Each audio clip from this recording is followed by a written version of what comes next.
அஸ்ஸலாமு அலைக்கும் வரஹ்மத்துல்லாஹி வபரகாத்துஹு.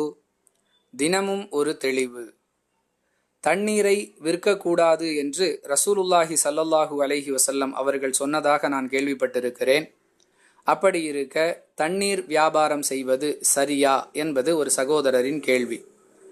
அன்பிற்குரிய அல்லாஹுவின் நல்லடியார்களே, முஸ்லிம் எனும் ஹதீஸ் தொகுப்பில் 386வது செய்தியில் தன்னுடைய தேவைக்கு மேல் இருக்கக்கூடிய தண்ணீரை விற்கக்கூடாது என்று ரசூலுல்லாஹி ஸல்லல்லாஹு அலைஹி வஸல்லம் அவர்கள் தடை செய்திருக்கிறார்கள் என்பதை பார்க்கிறோம்.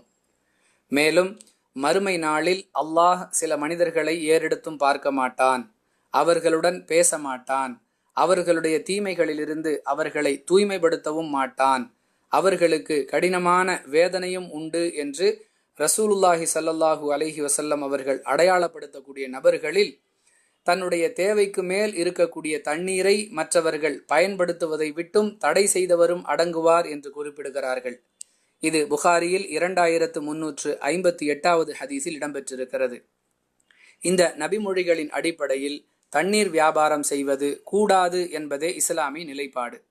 அதே நேரத்தில் அந்த தண்ணீரை இறைப்பதற்காக மின்சாரத்தை செலவிடுகிறோம், அல்லது ஒரு நபரை கூலிக்கு ஏற்பாடு செய்து அவர் மூலமாக அந்த தண்ணீரை இறைத்து மக்களுக்கு கொடுக்கிறோம், அல்லது அந்த தண்ணீரை குடிப்பதற்கு ஏற்றதாக தரம் உயர்த்துவதற்கு சில வேதிப்பொருட்களை கொண்டு பரிசுத்தப்படுத்துகிறோம் என்றால், இதற்காக ஆகக்கூடிய செலவுகளை யார் தண்ணீரை கேட்டு பெறுகிறார்களோ அவர்களிடமிருந்துதான் வசூல் செய்ய வேண்டும்.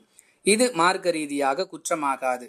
தண்ணீரை விற்பதுதான் தடுக்கப்பட்டிருக்கிறதே தவிர அதற்காக மேற்கொள்ளப்படும் முயற்சிகளுக்கான செலவினங்களை வாங்குவது இஸ்லாத்தில் குற்றம் அல்ல என்பதே இதற்கான தெளிவு. வாஹிரு தஅவானா அனில் ஹம்துலில்லாஹி ரப்பில் ஆலமீன். அஸ்ஸலாமு அலைக்கும் வரஹ்மத்துல்லாஹி வபரகாத்துஹு.